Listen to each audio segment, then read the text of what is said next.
Pasangan artis Dhini Aminarti dan Dimas Seto menikah sejak tanggal 12 Desember tahun 2009. Sebentar lagi usia pernikahan mereka genap 12 tahun. Dhini berharap pernikahannya dengan Dimas selalu bahagia di dunia dan juga di akhirat. Hingga kini Dimas dan Dhini belum memiliki momongan. Beberapa waktu lalu, Dhini nampak mengunggah foto saat berkonsultasi dengan dua dokter ahli kesuburan dan kandungan. Dhini menyebutkan, tak ada kata terlambat untuk ke dokter. Postingan Dhini tersebut mendapat banyak dukungan serta doa dari para rekan artis juga netizen.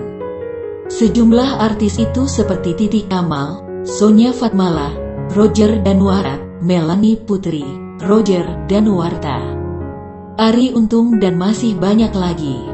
Mereka berharap apapun yang diusahakan agar segera memberikan hasil membahagiakan.